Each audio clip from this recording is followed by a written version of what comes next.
Welcome, nocturnal historians. Tonight we begin with a truth so disturbing that Belgium tried to burn it out of existence. Not on a battlefield, not in a revolution, but in a quiet forest where a single severed hand once lay on a tree stump, still warm, beneath the Congo moon. For decades, Europeans were taught that King Leopold II was a builder, a modernizer, a man of progress. But deep inside Central Africa, his agents carved an empire from fear, fire, and flesh, a private kingdom where rivers carried rubber by day and bodies by night. Most Belgians never learned this story.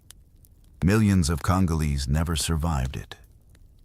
And tonight, in a soft whisper meant for sleepless historians, we'll walk through the shadows he left behind. If forgotten truths keep you awake, like and subscribe and tell me where you're listening from. Your lantern casts a gentle circle of light, illuminating the winding path ahead, bordered by the dense, watchful forest. And then, there it is, on a weathered tree stump, near where the village path narrows. A hand rests. It is not a living hand, but a relic, rigid and still, like a piece of dark wood carved into a silent omen. Its fingers are slightly curled, a testament to a final, desperate clenching, or perhaps a gesture frozen mid-reach. You gaze at it, a shiver tracing its way down your spine. For in this stillness, the hand whispers a warning of what value life itself is about to be reduced to in this beautiful, terrifying land. This is not a mere symbol, you understand, but a chilling prelude to a chapter of history where human value would be measured in unimaginable ways, where the sacred bond of life would be profoundly severed. You can hear it now. A low, distant hum vibrating through the thick air. The children in the nearby village, their voices hushed to soft whispers, speak of spirits, not the ancestral spirits they know, but new, strange spirits, arriving on immense boats of iron, churning the familiar waters of the great river. You turn your gaze toward the sound, towards the unseen majesty of the Congo River, which now glides past in profound silence. A dark, gleaming spine carrying stories, and soon, burdens upstream. It seems to flow with a knowing stillness, absorbing every ripple, every secret, every silent tear into its vast, indifferent current, a silent witness to change. The villagers feel it too, a subtle shift, a slipping sensation, like fine sand escaping through their fingers. Their ancestral lands, their sovereignty, their very ownership of themselves is being claimed. Not by a neighboring tribe or a conquering army they can see and fight, but by a man across an immense ocean, a king who has never set foot upon this soil, never felt its sun, never heard its drumbeats. You try to picture it, Belgium, a tiny speck on a distant map, casting an impossibly long and sinister shadow over a land 80 times its size, a land it has never truly touched, yet now intends to own. It's a conquest of the imagination, a claim made on paper, yet soon to be enforced with brutal reality. The hum grows louder, a mechanical thrum that vibrates through the very roots of the trees, a deep pulse beneath your feet. It is the first steamboat, a creature awakening from a metal cocoon, its engine rumbling like a nascent predator. The entire earth seems to pause, holding its breath in anticipation. a collective apprehension settling over the ancient landscape. You feel it yourself. This quiet dread, this sense of an irreversible turning point. The hand on the stump, it was just the beginning. But the true terror, you realize, was not that stark, visible warning. It was the unseen king, tightening his grip from across the sea, his silent ambition already casting a pall over this verdant, vibrant world, a darkness that was patient, indeed, but now ready to unfold. Now, let your mind drift across the vast, churning waters of the Atlantic, away from the humid embrace of the Congo night, and land gently in a grand, gilded room in Brussels. You are here, in the presence of King Leopold II, though he would never acknowledge your unseen presence. He sits beneath the ornate glow of crystal chandeliers, their light reflecting faintly in his eyes, which, even across this immense distance, seem hollowed by an almost insatiable ambition. You sense a peculiar stillness about him, outwardly regal, impeccably dressed, yet inwardly restless. A profound dissatisfaction churning beneath his composed exterior. An air of quiet self-importance permeates the very room. He is, in truth, a king without the raw, absolute power he truly craves, bound by the intricate weave of a constitution. Suffocated by a role he perceives as merely an ornament to the Belgian state. You observe him, perhaps catching the subtle tension in his jaw, the slight tremor in a hand reaching for a document, betraying an inner impatience. He craves dominion, a legacy that will etch his name across continents, a vastness that his small, constitutional kingdom of Belgium can never offer him. It's a hunger, you realize, not for the well-being of his people, but for personal grandeur, for an empire built solely for himself, a monument to his own ego that would stand for centuries. And so, you watch as he meticulously cloaks this raw, consuming greed in the soft, appealing velvet of humanitarian words. Philanthropy, civilization, salvation.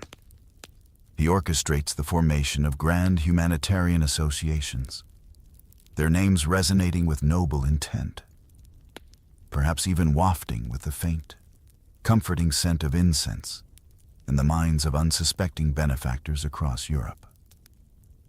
Yet, beneath this carefully constructed facade, you perceive the intricate, cold machinery of conquest already whirring into motion. It's a masterful deception, a performance for the world stage, designed to lull any suspicion. His vast, polished desk is a canvas for his dreams. Maps of Africa lie spread across it, an entire continent reduced to lines and colors. An abstraction. You see lions carved into the frame of the desk, majestic and wild. Yet upon the surface of these maps, lies are already being carved, invisible, yet profoundly destructive to the lives they represent. He studies the Congo, not as a potential partner or a land teeming with human life and vibrant cultures, but as a hunter studies an unclaimed forest clearing a prize to be stalked, trapped, and possessed entirely. You feel the cold calculation in his gaze, a detached assessment of resources and opportunities, a complete absence of empathy for the human element. His advisors, you imagine, would gather around, admiring his grand vision, utterly unaware that what they truly admire is a blueprint for unimaginable atrocity. They see progress and expansion, You, with your knowledge of what is to come, see the lengthening shadows of impending horror. Paper, innocent sheets of parchment and ink, becomes his most potent blade. Treaties are meticulously designed, not to uplift the people of Africa, but to skillfully deceive the eager, often naive, powers of Europe. These are not documents of peace, but instruments of profound, legalistic subjugation. You witness the subtle, almost imperceptible shift of these thin sheets of paper, transforming into masks, carefully crafted to conceal an enormous, unfolding violence. This becomes the chilling theme of his reign, a veneer of respectability hiding a core of brutal ambition. Leopold dreams, vast and consuming dreams, of being the sole owner of a land larger than some empires, a private domain answerable to no one but himself. But dreams this dark, you understand, cannot remain confined to a king's quiet chambers. They need a herald, someone willing to walk into the wild, mysterious forest first, to open the gate for the darkness to follow. Now, picture him, emerging from the dense emerald canopy, boots heavy with mud and purpose. Henry Morton Stanley steps into the heart of the Congo, not with the cautious tread of an explorer, but with the bold, assured stride of a conqueror. His very boots seem soaked, not just in the river's dampness, but in a potent mix of unyielding ambition and the echoes of his hard-won, often brutal, fame.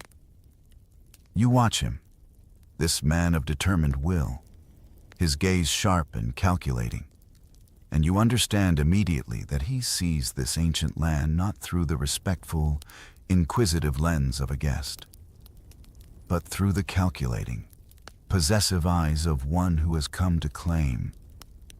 There is an unmistakable aura of command about him, an almost predatory focus.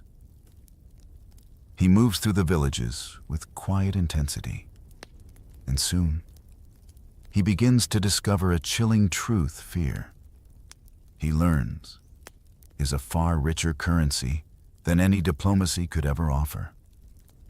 He quickly masters its dark art, honing his methods with ruthless efficiency.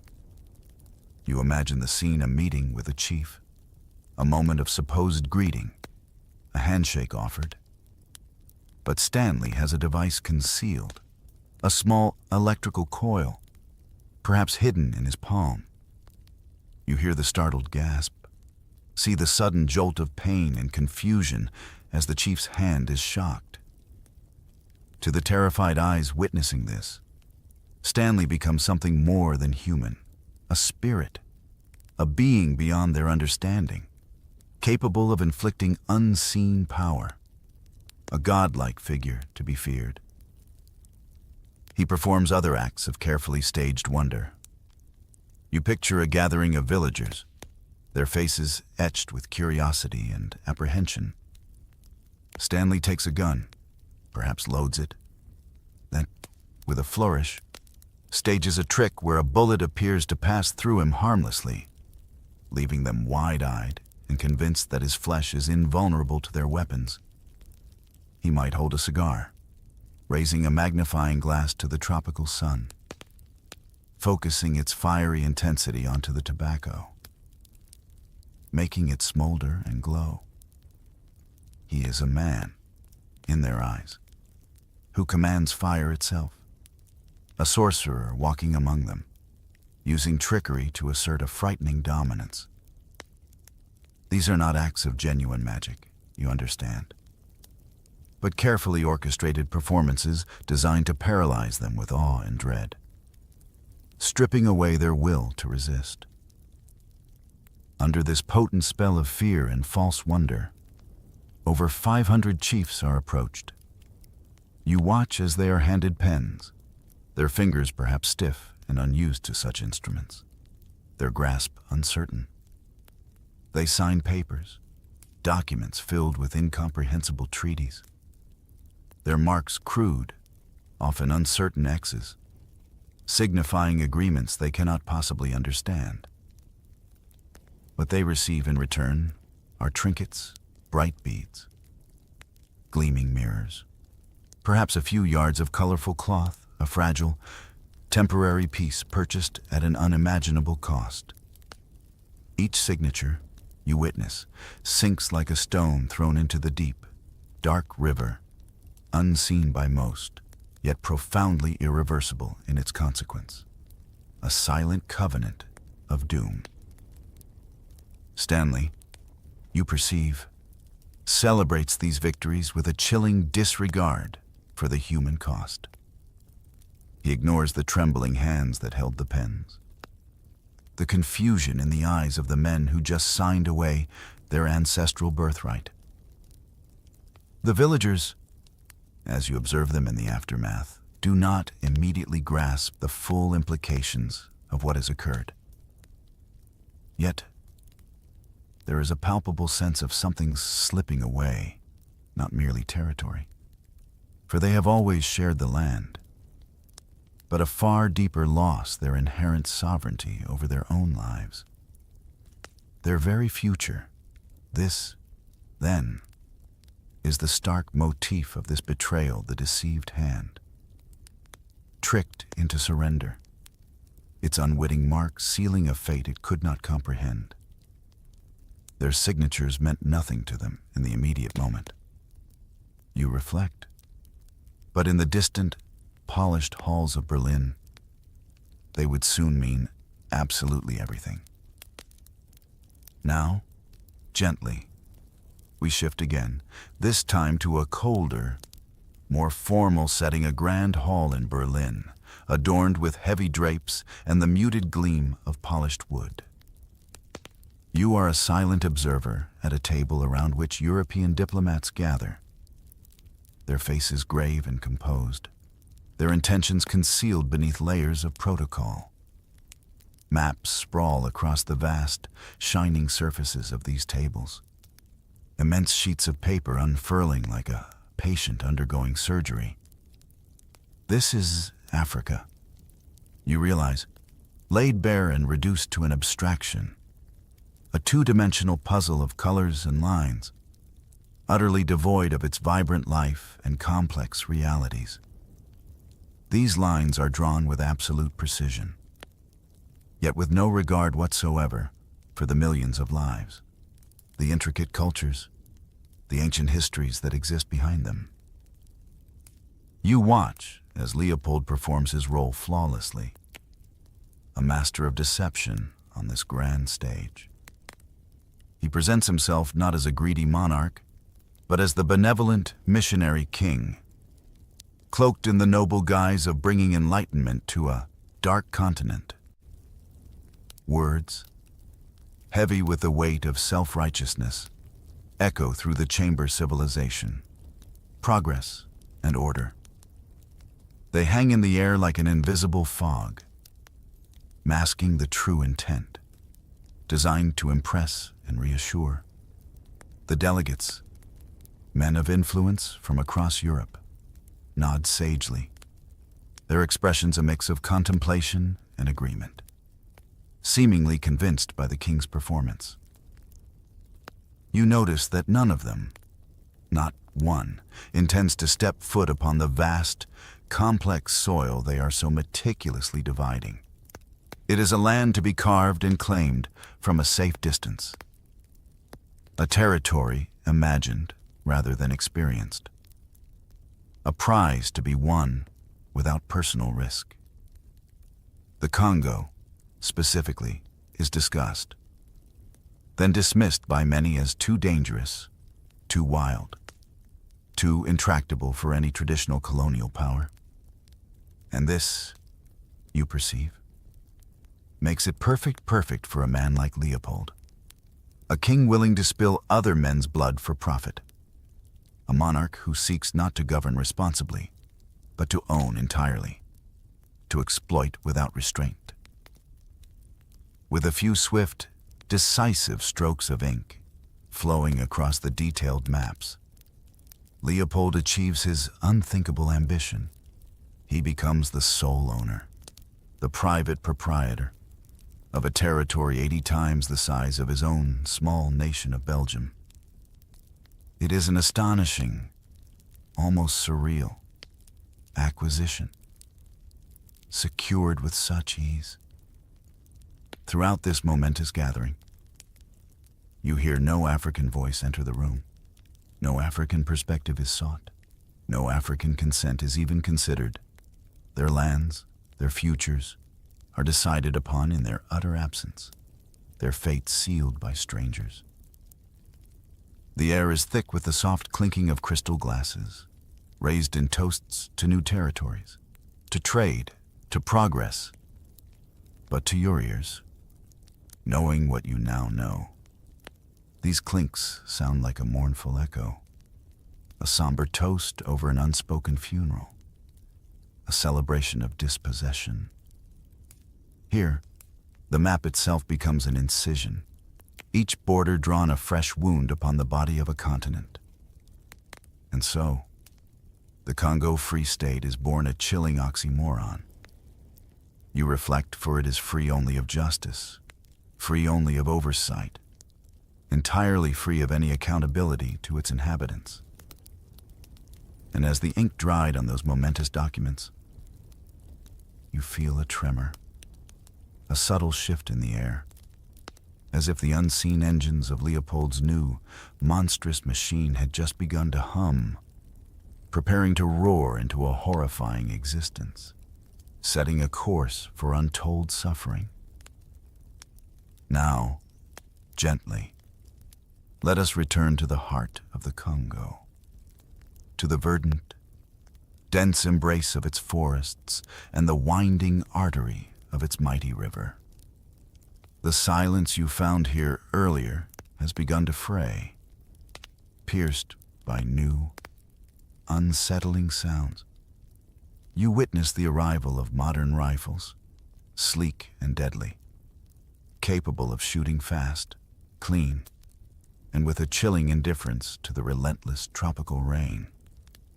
These are weapons of efficiency, designed to enforce a new, brutal order, a silent promise of swift, impersonal violence. They are distributed among men who will become the agents of the king's will. You see the formation of a new force, known chillingly as the Force Publique. It is a hybrid, a grim assembly of mercenaries, men from afar, hardened by violence and seeking profit intermingled with coerced Africans. Men forced into service, their spirits already broken by circumstance and fear, their own communities now a potential target. They are a weaponized arm of the king's ambition, dressed in uniforms, given authority that transcends all traditional law, a power over life and death. The river, once a silent, ancient artery, now bears new, unsettling cargo.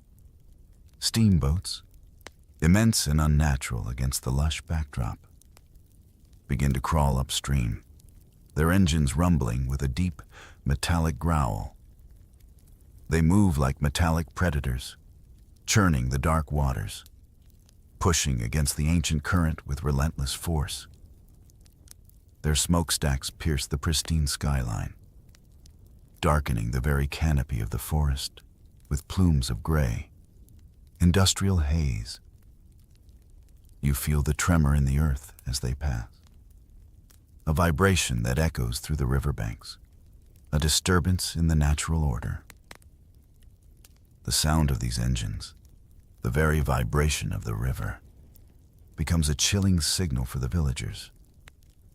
You see mothers, their faces etched with a profound dread, quickly gather their children, hiding them deep within the shelter of their huts, under woven baskets, anywhere away from the sight and sound of these iron beasts. A protective fear settles upon them. a silent prayer that the passing vessels will not stop, will simply continue their ominous journey upstream. You also observe the subtle, yet powerful, shift in the environment for the Europeans themselves. No longer are they as vulnerable to the myriad diseases that once protected this land, its unseen guardians. The widespread use of quinine, a bitter powder, allows them to survive the fevers that once felled so many.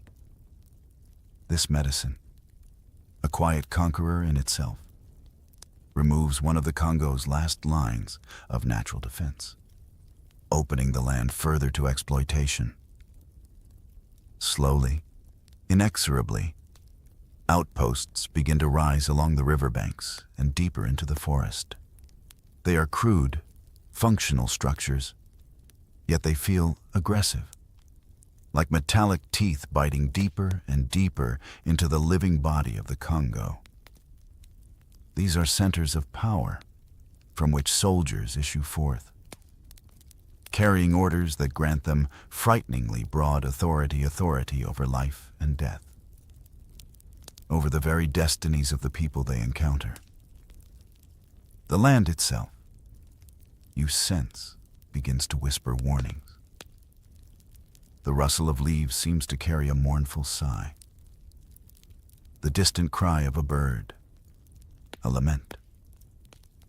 But these subtle warnings, you understand, are carried only on the wind, unheard and unheeded by anyone in distant Europe, too preoccupied with their maps and their profits.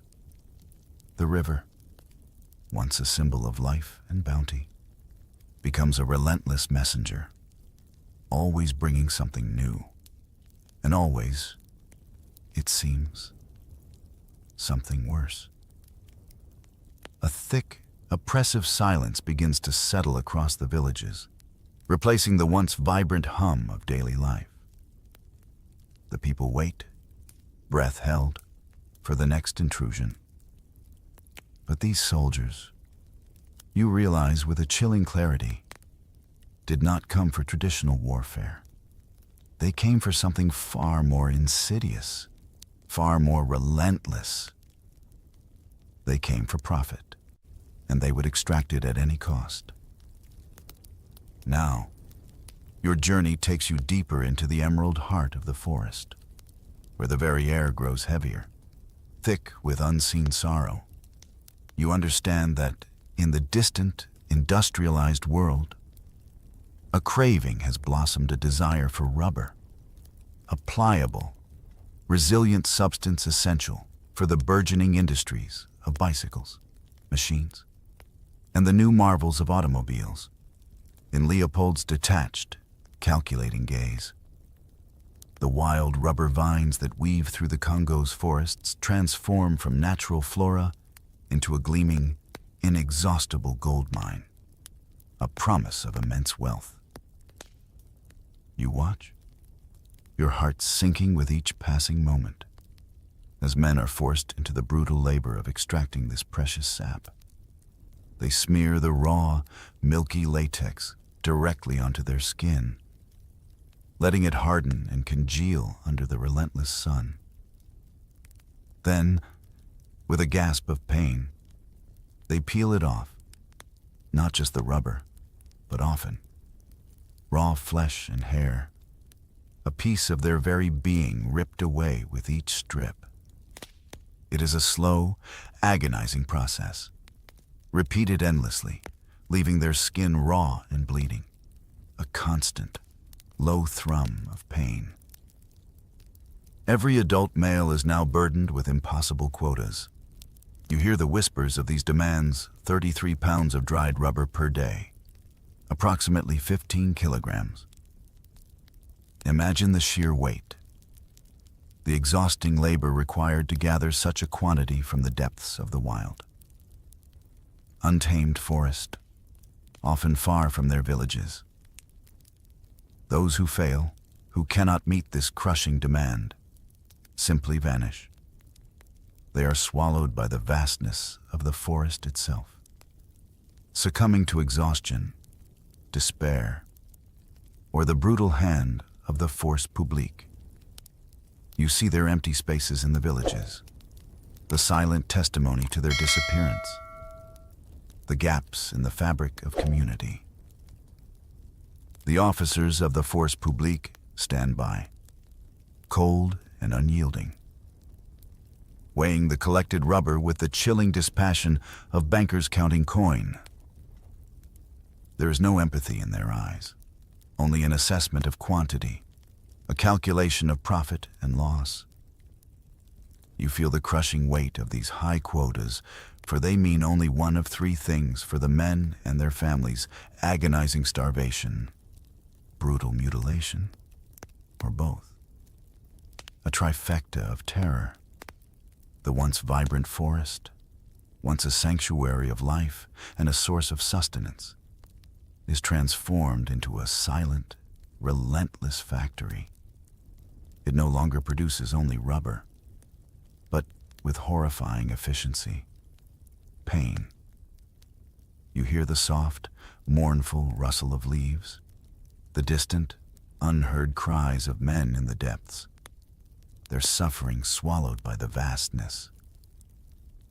You witness children, small and vulnerable, waiting at the edges of their villages, their eyes wide with a profound uncertainty, unsure whether their fathers, their brothers, will ever return from the green, unforgiving depths, their laughter muted by apprehension.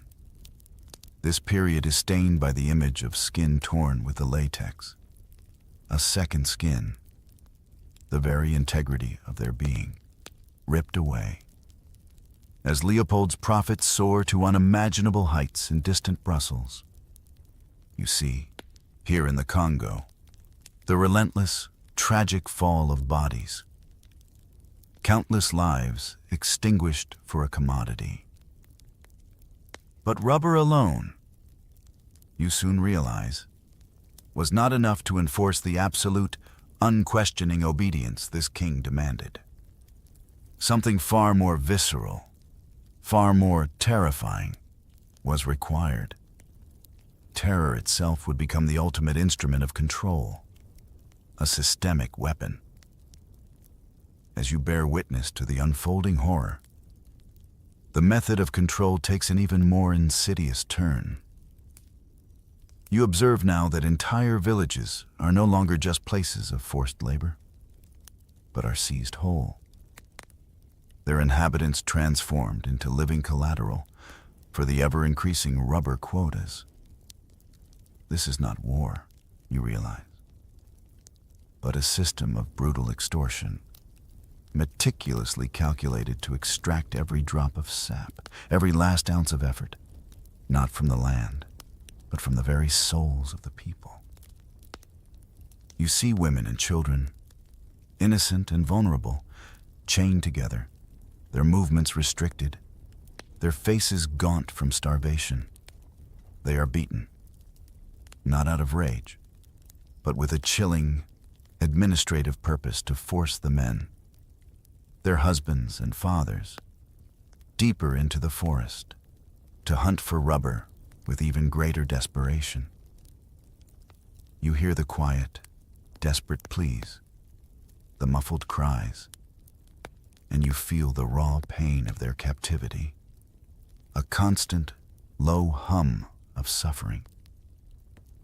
Mothers, you witness, perform acts of heartbreaking courage and profound desperation. They hide their tiny babies under woven baskets, praying with every beat of their own hearts that the soldiers, patrolling with cold indifference, will not hear the soft, fragile sound of a baby's breath. Each day is a precarious balancing act between survival and discovery, a silent vigil of terror that stretches through endless hours. The men, now driven to the edge of endurance, work with trembling hands. Every cut of the rubber vine, every collection of the latex, is fraught with a profound, personal terror. They know with a chilling certainty that one missing bundle of rubber, 1 kilogram short of the impossible quota, could mean a funeral for a loved one, a tragic end for a child. Their labor is fueled not by hope, but by the raw, visceral fear for their families, a desperate motivation. You observe the soldiers, their faces hardening with routine cruelty, trading hostages like currency, a child for a quota, a wife for a week's labor, a life for a pound of rubber. Cruelty, you realize, has become not an aberration, but an integral part of the administration. A systematic tool of governance, coldly efficient. You see children, their small frames wasted, staring out through the rough wooden bars of makeshift prisons. Bars too tall for their small bodies to ever hope of scaling. Their eyes hold an ancient sadness, a loss of innocence too profound for their years, reflecting a world irrevocably broken. The once vibrant villages, once centers of communal life, are transformed into horrifying marketplaces of suffering. Rubber comes in heavy, sticky bundles, and family members are released, if the quota is met. But the transaction is never fair, the cost always too high, the human toll immeasurable.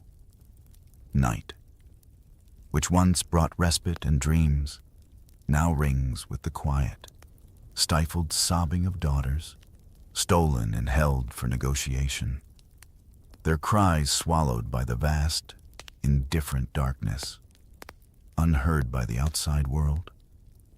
Here, the rough-hewn wooden prison door, simple yet utterly unbreakable, becomes a symbol of inescapable plight.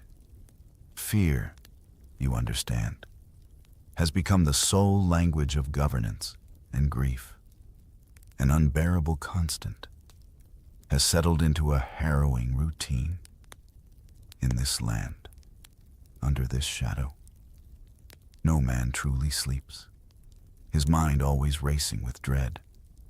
And no woman, you imagine, dares to dream for fear of what nightmares might replace them.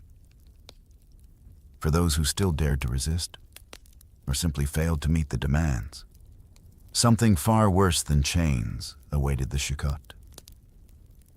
For those who faltered, for those whose bodies could no longer keep pace with the insatiable demands, or for those who dared to whisper a word of resistance, a different, more chilling instrument of control awaited. You hear its name now, carried on the wind like a mournful sigh, the Shikot. It is a whip, crafted from the thick, immensely strong hide of a hippopotamus, heavy, unyielding, and profoundly cruel. Its very presence is a threat, a promise of agonizing pain. You watch, your senses recoiling, as it descends. Every lash, you understand, cuts the skin open with a horrifying precision, like ripe fruit splitting under a razor's edge. The impact is not just on the surface, but deep, tearing through flesh and muscle, a brutal rending of the human form. You learn of the grim calculations. 20 lashes could mean death. 40 could expose bone, a brutal testament to its power, a meticulously designed instrument of torture. The sounds, you notice, are not what you might expect. The victims, after the initial shock, no longer scream. Their bodies, pushed beyond the threshold of human endurance, can only wheeze, their breath shaking with each successive strike, a ragged gasp for air. It is a sound of pure, primal suffering, stripped of any eloquence, a sound that pierces the very soul. You almost imagine seeing tiny sparks, like flint, flying from the very air where the whip cracks, as though the world itself recoils in horror from such brutality, from such raw, inflicted pain. You witness men collapsing, their backs a horrifying tableau, carved open like freshly plowed fields, each furrow a testament to the pain inflicted, a permanent map of their suffering. And the children, tragically, become unwilling students of this violence. They memorize the chilling rhythm of the whip, the sharp crack, the ragged gasp, the sudden silence. It is a music no one chooses, a dreadful cadence that marks the passage of time and pain, scarring their young memories. The soldiers, you observe, wield these chicots with an almost casual indifference, as though they are merely disciplining livestock, not inflicting unspeakable suffering upon fellow human beings. Their faces are devoid of emotion, their movements practiced and precise, demonstrating a chilling detachment.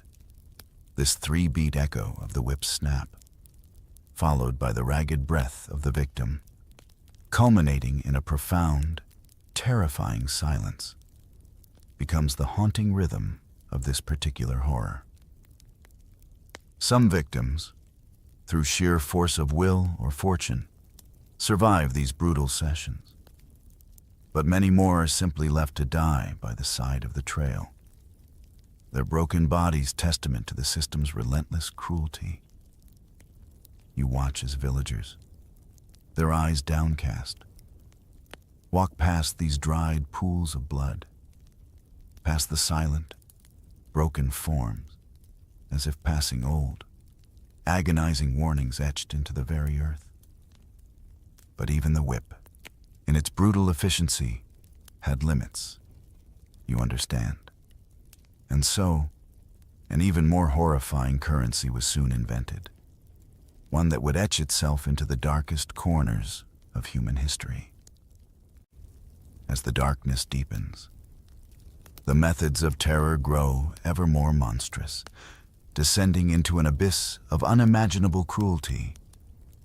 You are now confronted with an equation so chilling, so utterly devoid of humanity, that it redefines the very meaning of horror.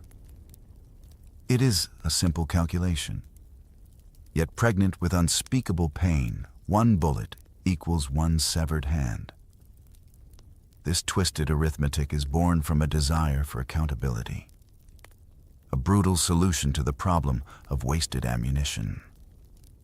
Soldiers, often given a finite number of bullets, are required to prove that each one was used to enforce the king's will. When a shot missed its mark, or was simply spent on something other than a human target, a hand, or often multiple hands would be severed to account for the missing round, a macabre receipt for the bullet. You witness the profound, unimaginable tragedy as children, their small hands, still soft and unscarred, lose them before they ever learn to hold tools, before they can ever grasp the simplest joys of childhood. Their innocence is violently stolen, replaced by an unbearable, lifelong disability. Their future irrevocably altered. You might see, with a sickening clarity, baskets that once carried fruit or provisions now overflowing with these grim tokens, collected like the cruelest of taxes, a harvest of horror. Villages, desperate to reduce their crushing rubber quotas, resort to the most horrifying form of barter. They trade hands, these most personal and sacred parts of the human body, in a desperate attempt to save their remaining family members, to buy a moment of respite from the endless demands. You hear the stories, whispered in hushed tones, of these unimaginable choices, a moral abyss into which they were forced. Commanders, you understand, would praise these grotesque piles of severed hands, viewing them not as evidence of unspeakable cruelty, but as chilling proof of their efficiency. Their dedication to Leopold's relentless pursuit of profit. The human body itself, you realize, has been transformed into a ledger, a receipt, a tool of punishment, utterly dehumanized in the process. The image of those fingers, curling in the rigid grip of rigor mortis, as if still pleading, still reaching out for a life violently snatched away. A final, silent cry becomes the haunting emblem of this chapter. The deep, verdant forests, once filled with the symphony of nature, now echo with the mournful cries of men returning to their villages with only one arm, their other limb a casualty of this brutal system. Soldiers, disturbingly, would sometimes even pose with these severed hands, arranging them into grotesque trophies, a testament to their barbarity. The Congo, you now understand with a profound sorrow, has been twisted into an economy of mutilation, where human flesh is the ultimate, horrifying currency. But even this level of terror, you are about to discover, had its limits. Soon, another force would emerge, one whose teeth, literally, were sharper than any blade. As if the horrors already unleashed upon the land were not enough, another, more primal terror now descends upon the villages. You learn of the Zapo-Zaps, a group of feared warriors, now co-opted and empowered to become yet another, even more ruthless, arm of Leopold's enforcement regime. Their very appearance is designed to inspire dread. You imagine their faces, their teeth filed to sharp, unsettling points, a practice that is at once a mark of ritual, a declaration of identity, and an instrument of profound terror. This physical alteration serves as a chilling warning. They move through the deep, moonlit forests with an unnerving stealth, raiding villages under the cloak of night. They are like shadows, you observe, but shadows taught to kill, to sow chaos and fear. Their presence is a chilling whisper carried on the night wind before their arrival, a rumor of impending doom, and with them, a new, ancient fear returns. You hear the horrifying whispers of cannibalistic rituals, where victims are not merely killed, but consumed, their bodies turned into a gruesome proof of dominance, a final, absolute assertion of power that shatters all hope. Children, once the vibrant heart of these communities, vanish in these terrifying raids, leaving behind only their small, worn clothes fluttering sadly in the dirt, a heartbreaking testament to their sudden, brutal absence. You witness the collective despair of villages that, rather than face such an unspeakable fate, choose to flee deep into the impenetrable forest, never to be seen or heard from again, swallowed by the vast, indifferent wilderness, their lives uprooted forever. The soldiers of the force publique, you realize, do not intervene. They turn away, their faces impassive, as long as the rubber quotas continue to be met. The terror inflicted by the Zapo-Zaps serves their purpose, reinforcing the brutal order without the need for their direct involvement. A chilling subcontracting of cruelty. The subtle, unsettling clicking of teeth in the flickering torchlight becomes the motif of this chilling chapter.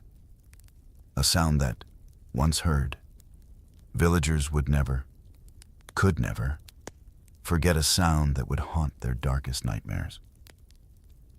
You imagine the rivers themselves turning red in the aftermath of these raids. washing away whatever fragile resistance, whatever faint hope might have remained. Stories, terrifying and vivid, spread like a fever from village to village. The Zappo zaps, they say. Eat the defiant. Consume those who dare to stand against the king's will. Even the most hardened missionaries, you picture, tremble as they write their desperate letters home, struggling to convey the depth of the horror they have witnessed. But soon, you understand. These horrors would reach beyond words, captured instead by the cold, unblinking lens of a camera. In the face of such unspeakable atrocities, a new, unexpected form of resistance begins to emerge, not with weapons, but with light and truth. You witness missionaries, their hands trembling with a mix of horror and righteous conviction, lift cameras. These are not tools of artistry or leisure, you understand, but instruments of truth, wielded with a desperate purpose, to capture what words alone could not convey.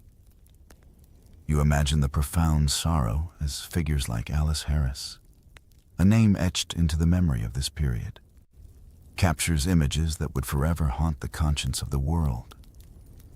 You see, through the lens of her camera, a father, his face a mask of unimaginable grief, staring at the tiny, severed foot and hand of his own daughter, a cruel testament to the system's barbarity, a wound too deep for words. Other photographs reveal children, their small bodies tragically incomplete, missing limbs, their innocence stolen and replaced by a horrifying emptiness. You see mothers, their eyes hollow, their faces devoid of hope, holding their mutilated children, or simply staring into the void of their despair, a profound testament to their suffering. Each of these images, you realize, is not just a picture, it is a profound crack, widening in Leopold's meticulously crafted, carefully polished facade of benevolence. Sunlight, once a silent observer, now becomes an accomplice to truth, exposing the raw, festering wounds that the king had desperately tried to hide behind mountains of paperwork and layers of elaborate deception. The light of the camera pierces the darkness he so carefully constructed. You perceive the profound, silent testimony of the victims themselves. They stare into these lenses, their gazes carrying an emptiness that feels heavier, more profound than even the deepest grief. It is a look of utter desolation, of souls stripped bare, their suffering undeniable. Disturbingly, you also see soldiers, some smirking, some looking on with cold indifference, utterly unaware that their casual cruelty is being meticulously archived, recorded for a judgment far beyond their immediate understanding, a future reckoning they cannot foresee. These photographs, small squares of undeniable truth, begin to travel. They journey across oceans, reaching the bustling streets of London, the sophisticated salons of Antwerp, the burgeoning metropolises of New York, and in distant homes, in quiet drawing rooms, in the pages of daily newspapers, consciences begin to ignite, sparked by the raw imagery. Newspapers, once hesitant to challenge the powerful king, now print these horrors, revealing truths that words alone had utterly failed to hold. Their impact undeniable. This, then, is the powerful turning point of this chapter, light exposing darkness, a new form of resistance, silent yet undeniable. The world, initially hushed in ignorance, begins to stir, whispering the same profound, urgent question across continents. What, truly, has this king done? And soon, you understand, one man, moved by the silent cries captured in these images, would decide to answer that question, not with a camera, but with the undeniable power of a letter, a powerful written accusation.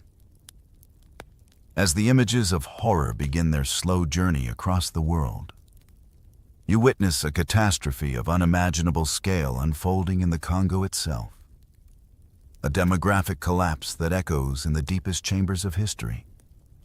Congo's vibrant, thriving population, estimated once at 20 million souls, falls with horrifying speed to barely half that number.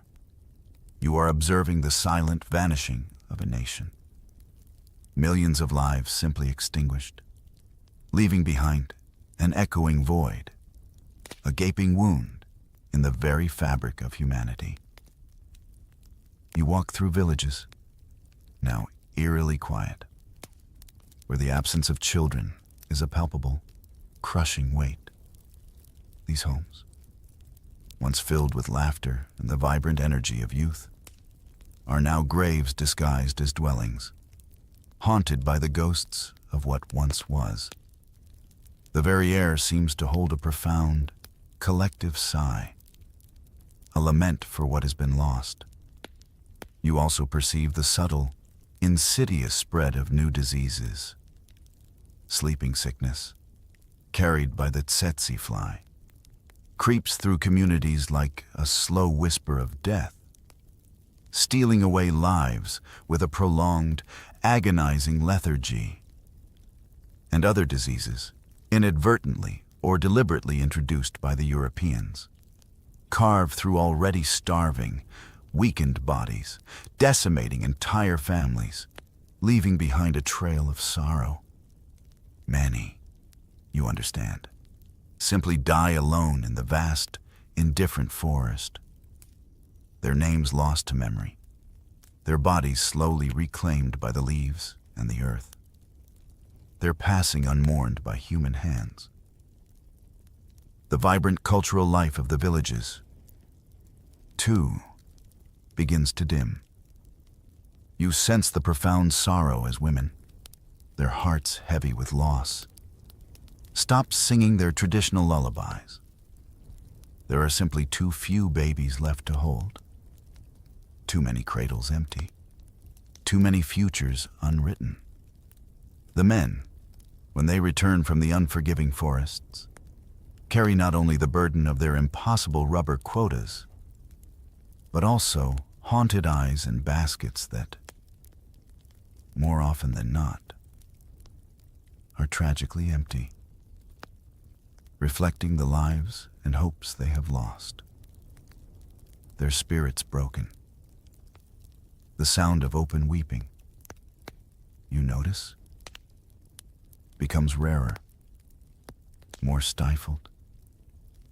Grief, in its sheer, overwhelming volume, has turned silent, internalized, too vast to be expressed aloud. A quiet despair that permeates everything.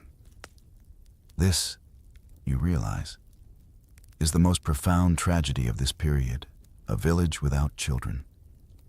The saddest silence on earth.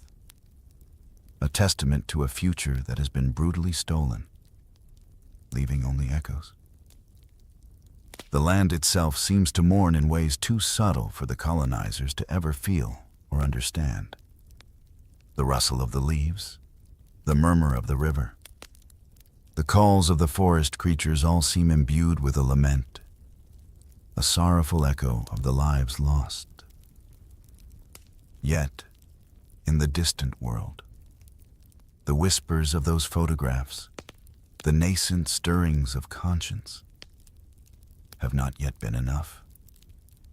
The world has not yet truly heard enough, not truly understood the depth of the tragedy unfolding here. But soon, you learn. One traveler, a man of profound insight, would see the unvarnished truth with his own eyes. And he would absolutely refuse to stay silent, becoming a beacon in the encroaching darkness. From across the vast ocean, a new voice begins to rise, distinct and courageous, cutting through the silence. You observe the arrival of George Washington Williams in the Congo, a man whose eyes, you sense, carry the profound wisdom of a soldier who knows intimately the true, devastating cost of violence.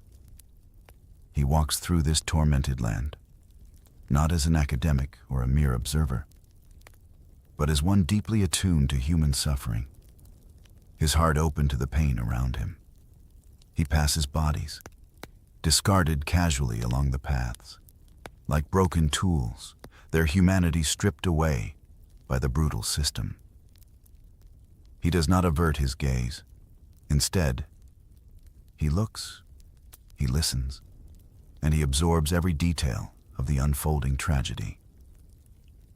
Villagers, sensing his empathy, his genuine desire to understand, begin to tell him their stories, the stories they do not dare to utter to any other European. Their voices hushed, their eyes filled with fear and ancient sorrow, sharing secrets whispered in the deepest parts of their hearts. You feel, through his experience, the very land trembling with unspoken memories. A collective trauma etched into the soil and the air, a silent scream. Williams, deeply moved and profoundly outraged, takes up his pen. He writes what would become known as his open letter to King Leopold, an accusation so powerful, so precisely articulated, that it is carved in ink, meant to withstand the king's attempts to erase it. In this letter, you hear him use a phrase that would resonate through history, long before it entered the global vocabulary: crime against humanity. He names the atrocities, quantifies the suffering, and directly challenges the king's false narrative of benevolence. Yet, when this groundbreaking letter reaches the newspapers of Europe, they hesitate. The truth it contains is simply too immense, too shattering, too inconvenient to print without fear of reprisal from a powerful monarch. Leopold, in his arrogance, ignores Williams, dismisses his words as the ramblings of a disgruntled American, and Belgium, bound by its king's ambition, buries the letter, hoping its truths will simply vanish, swallowed by the silence. Tragically, Williams dies during his journey home, his mission incomplete, his voice silenced far too soon. For a moment, you fear that the truth he bravely uncovered might die with him, fading into the forgotten annals of history. This becomes a harsh truth of these early struggles. Brave voices cut short, silenced just as hands were taken as attacks. But you realize that his letter, though buried, was not extinguished. It was a potent seed, quietly awaiting the right moment, the fertile ground, for its undeniable truth to finally take root and blossom into a movement, a force that would eventually shatter the silence. That moment, you understand, arrived when a seemingly ordinary clerk, far from the brutal fields of the Congo, noticed an unsettling truth hidden in plain sight. Within the mundane columns of cargo manifests, across the churning waters, in a busy port city, you encounter another unexpected hero, a quiet man whose meticulous nature would expose a king. Here, in the seemingly mundane world of docks and shipping manifests, a clerk named Edmund Morel goes about his daily task, counting cargo. Yet, as he meticulously records the numbers, a chilling, undeniable pattern begins to emerge. He notices that ships arriving from the Congo are always laden, overflowing with immense quantities of rubber, ivory, missionaries, and other valuable resources. But the ships sailing to the Congo, he observes with a growing unease, carry almost nothing in return, save for vast quantities of guns, ammunition, chains, and implements of coercion. He stares at the columns of figures, at the stark imbalance in the ledger, and a profound realization dawns upon him. This cannot be true trade. This is not a reciprocal exchange between willing partners. This immense, unsustainable imbalance, he understands with absolute clarity, can only be sustained by one thing: forced labor on a monumental scale. The unspoken reality, laid bare in the dry numbers, screams a truth that has been deliberately concealed, a truth that no amount of royal propaganda could refute. Morel, a man of conscience and conviction, cannot unsee what the numbers have revealed. You witness his decision, a pivotal moment. He resigns from his comfortable, secure position, dedicating his entire life, his very being, to the monumental task of exposing this horrific truth. He is not a soldier, nor a missionary, but a man of facts and figures, now propelled by a burning anger and a relentless pursuit of justice, armed only with paper and ink. He creates his own platform, a newspaper he names the West African Mail, a publication built not on sensationalism, but on irrefutable evidence, on the cold, hard numbers that Leopold so carefully sought to obscure. His articles, meticulously researched and passionately written, begin to spread like wildfire. You see them circulating, being read, their truths penetrating the carefully constructed veil of Leopold's propaganda faster than the king's vast network can possibly contain, igniting conversations and outrage. Suddenly, British politicians, long swayed by Leopold's benevolent image, begin to question the king's so-called humanitarian mission, the sheer weight of Morel's evidence, the undeniable logic of his cargo manifests, starts to dismantle the edifice of lies, brick by painful brick. Morel becomes a target, subjected to intimidation, veiled threats, and attempts to discredit him. Yet, you perceive, the king's paranoia cannot silence him. In fact, it only fuels his resolve, hardening his determination. This, you understand, is the powerful force that defines Morel's work numbers, revealing blood, silent columns of ink hiding millions of lost lives between their lines. Leopold's private empire, once seemingly impregnable, begins to crack, not just under moral scrutiny, but under the undeniable weight of financial and logistical evidence. The world, now stirred by the photographs and the compelling logic of Morel's reports, begins to demand something concrete, something official, a full international inquiry. And the man chosen to embark on this harrowing investigation, you discover, would soon see horrors that stretched far beyond even the darkest corners of imagination. As the world's demand for an inquiry grows too loud to ignore, a distinguished figure, Roger Casement, embarks on a journey that will forever change him. You follow him as he travels deep into the Congo, not as an explorer or a colonial administrator, but as an official investigator, notebook in hand, pen poised. With each passing day, with every mile traversed along the river and through the dense forest, you feel his heart growing heavier, burdened by the immense suffering he witnesses. His initial professional detachment slowly gives way to profound shock and empathy. Survivors, their faces etched with unspeakable trauma, confess their stories to him. They speak in hushed, broken tones, their voices trembling with fear and the lingering pain of memory. Sharing the unspeakable, Casement listens with an unwavering empathy, recording their testimonies of brutal mutilation, summary executions, and agonizing starvation. He meticulously fills page after page of his notebook, each line, each word, carrying the immense weight of generations, of families decimated, of futures brutally stolen, of those who may not even survive to see justice.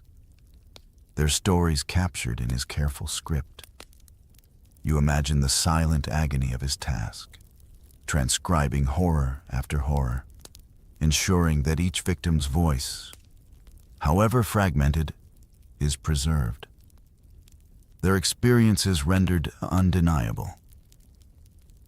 When Casement's meticulously detailed report eventually reaches Europe, it does not merely inform, it shocks the continent to its very core. The sheer volume of evidence, the chilling consistency of the testimonies, leaves no room for doubt, no space for denial. Leopold, cornered and desperate, attempts a final act of deception. He responds to the international pressure by dispatching his own international commission to the Congo. A carefully constructed facade, designed to whitewash the truth, to offer a reassuring, false narrative. Yet, in a profound twist of fate, this desperate attempt backfires spectacularly. The king's hand-picked commission, upon witnessing the atrocities firsthand, cannot deny the overwhelming evidence. They are forced to confirm the horrors, corroborating Casement's findings with their own undeniable accounts, sealing Leopold's fate. This, then, is the powerful truth of this period ink bearing witness. Pages themselves trembling with the weight of documented truth. No amount of lies, no intricate web of propaganda can now cover what has been so thoroughly, so undeniably documented by multiple independent sources. International outrage, once a distant murmur, now mounts like dark, formidable storm clouds gathering on the horizon, threatening to break over Leopold's tarnished empire. Cornered, exposed, and stripped of his carefully constructed illusion, Leopold makes a desperate choice. He chooses not repentance, not accountability, but a final, defiant act of erasure. Having been utterly exposed, stripped of his deceptive facade, Leopold resorts to a final, desperate act, a grim attempt to rewrite history through destruction. You are transported, once more, to the grand, but now sinister, halls of Brussels. Here, in the very heart of his opulent kingdom, flames begin to consume something precious, the entire archives of the Congo Free State. You hear the hungry roar of the fire, see the orange glow reflecting off the polished surfaces of the rooms. Documents, countless records of administration, of quotas, of reports, begin to curl, blacken, and crumble, disintegrating into fine, drifting ash. They fall apart like brittle bones reduced to powder, the very essence of millions of lives reduced to nothingness. The crackling of the burning paper, you notice, with a chilling resonance, mimics the brittle sound of breaking limbs, a ghostly echo of the violence it sought to obscure, a haunting symphony of destruction. Clerks, their faces pale with a mixture of horror and grim obedience. Watch these deliberate acts of destruction in silence. They understand the profound significance of what is happening, the deliberate erasure of history. But they obey the king's command, their silence a testament to their fear. Leopold, in his twisted logic, hopes that by burning these records, he can effectively burn away his own guilt, expunge the stain of his atrocities from the official memory. He intends for the millions of dead, the countless suffering, to fade into the rising smoke, to become nameless once more, their existence wiped clean from the historical ledger. Here, memory itself is reduced to ash, truth desperately attempting to rise in black, swirling spirals against the sky. The fires fill the grand rooms with the acrid scent of burning ink and charred leather, a suffocating perfume of deliberate oblivion, a stench of forgotten lives. Yet, despite this grand, destructive act, you understand that Leopold's ultimate goal is futile. The truth, once released, cannot be entirely contained or extinguished. The powerful photographs, the brave letters from Williams and Morel, the meticulous testimonies collected by Casement, these vital pieces of evidence survive. They exist outside the archives, preserved in human memory, in published reports, in the conscience of the world, resilient against the flames.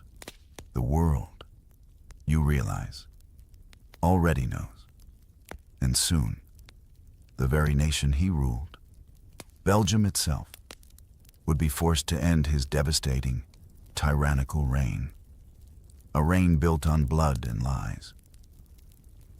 The mounting international outrage, fueled by the undeniable evidence and the king's desperate attempt at erasure, finally reaches a breaking point.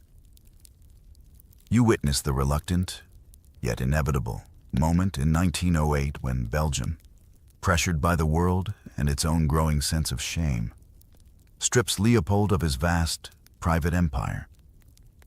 The Congo Free State, his personal domain, is finally taken from him. An empire dismantled. Yet, in a cruel twist of injustice, he is not punished. Instead, you perceive the profound unfairness as he is, astonishingly rewarded, paid millions for the millions of lives he extinguished, for the unquantifiable suffering he inflicted. It is a financial transaction that further stains the moral fabric of the era, a payment for atrocities, a chilling calculation that mocks true justice.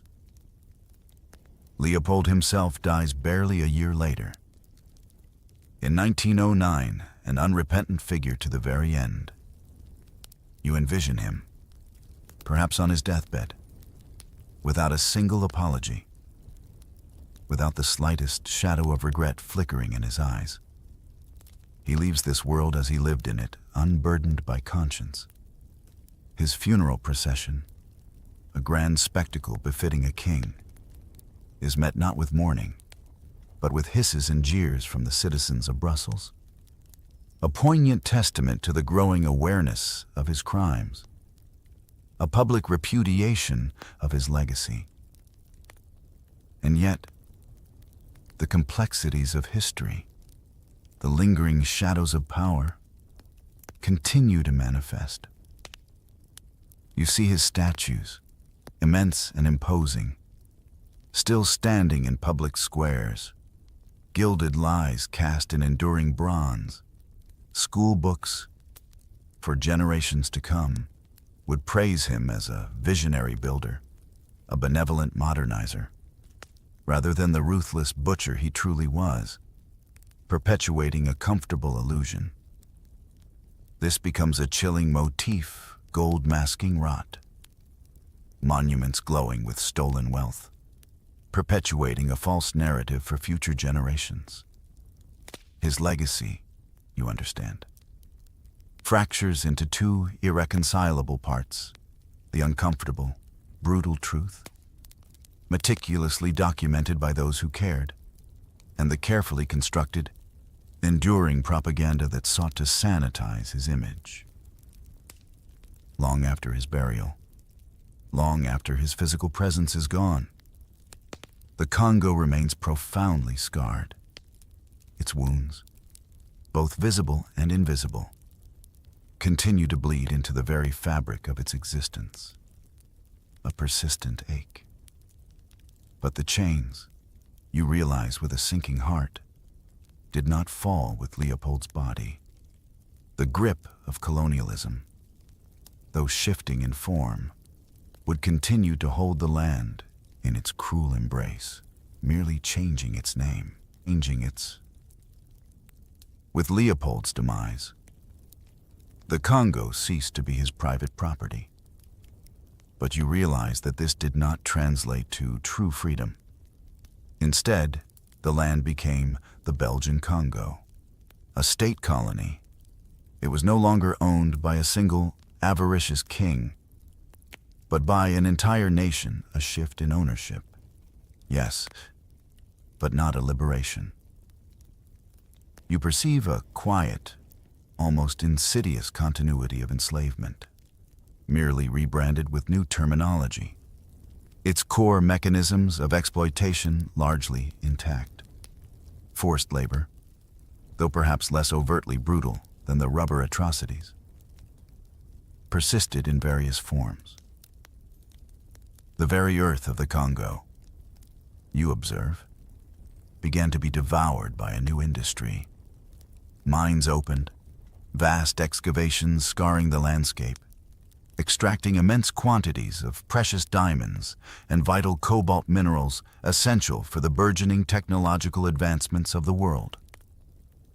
And tragically, children, once forced into the perilous depths of the rubber forests, now found themselves laboring in the dark.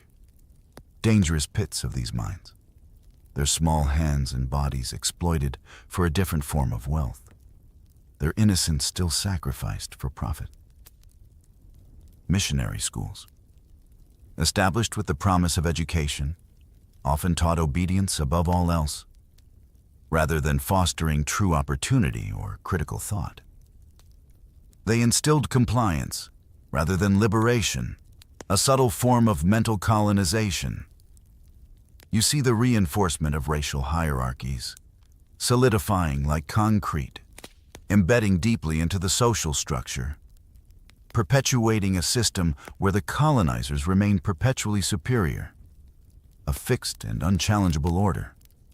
The ubiquitous whip, the chicotte, still cracked. You understand, though perhaps less publicly, its use continuing as a brutal reminder of who held power. A silent threat. This period, you see, offers a freedom that tastes like iron shiny and seemingly valuable, yet ultimately suffocating. A heavy, metallic taste of continued oppression.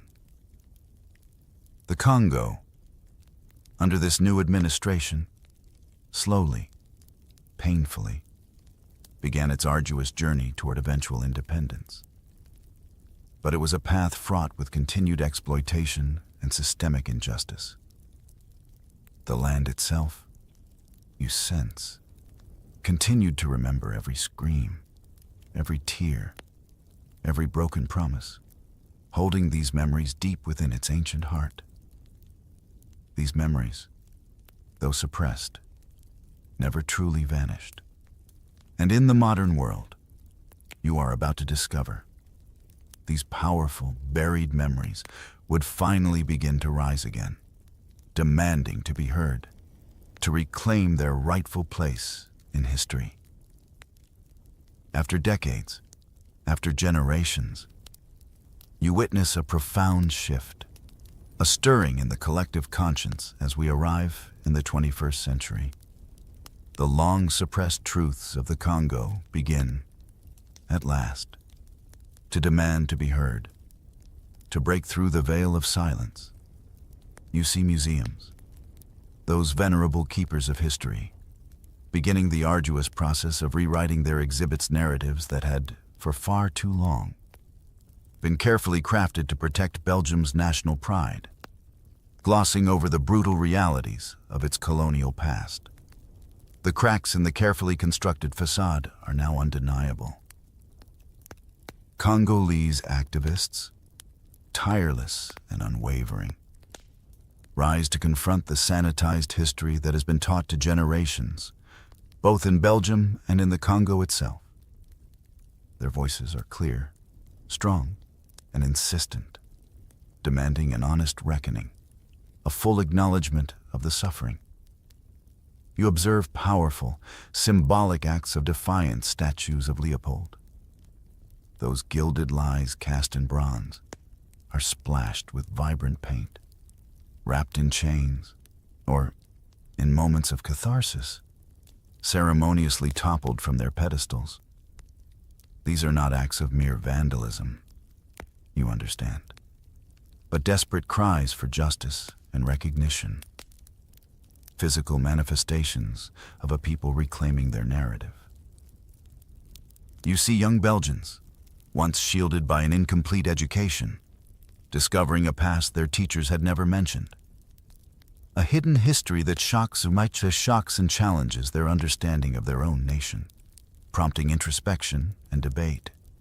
The advent of online archives becomes a powerful tool, resurrecting chilling photographs and documents once deliberately hidden away, bringing them into the full, undeniable light of public scrutiny, making the truth accessible to all.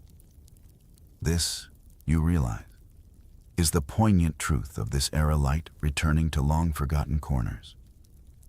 Truth emerging slowly, inexorably, like a new dawn breaking after a long, dark night, illuminating what was hidden. Words like genocide, once deemed too strong or inappropriate for the Congo, begin to enter mainstream public discourse, finally reflecting the scale of the human catastrophe. Descendants of the survivors, their voices filled with a profound sense of duty and inherited memory, speak the stories that once risked death to tell, ensuring that the suffering of their ancestors will not be in vain, that their lives will be remembered. The world, slowly but surely, begins to reevaluate colonialism, not as a heroic venture of civilization, but as an undeniable, profound act of harm, a stain on humanity. Yet, even with this awakening, you understand that one profound question remains stubbornly unanswered, a question that only the deepest memory can truly ask. As our slow, lantern-lit journey through this haunting history comes to its gentle close, you are left with a profound, lingering question. If Leopold diligently burned the records, meticulously attempting to erase every trace of his horrific reign, then why, you might ask, does this story, this agonizing truth, still survive?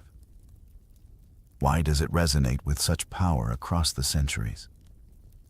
The answer, you realize, is both simple and deeply profound, because truth clings not to paper, but to bodies. It resides in the indelible scars etched upon generations, not merely in the fading ink of documents. The very land remembers. The great Congo River, ancient and eternal, remembers. It carries fragments of these stories, whispered in every ripple, in every slow, deliberate turn of its vast current, a silent chronicler of history. The motif of the severed hand, which we encountered at the very beginning of our journey, transforms now. It becomes symbolic not just of absence and atrocity, but of the powerful resilience of testimony, of the enduring will to survive, a testament to the human spirit.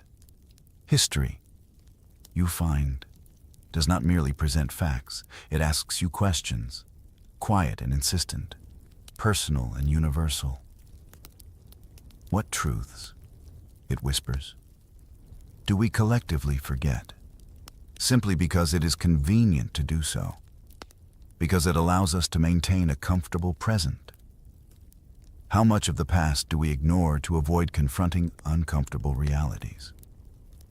You feel the weight of this inquiry, understanding that silence, in its own way, can also be a form of complicity, a theme that, tragically, continues to linger in the complexities of modern politics, in places both far and near, in struggles for justice worldwide.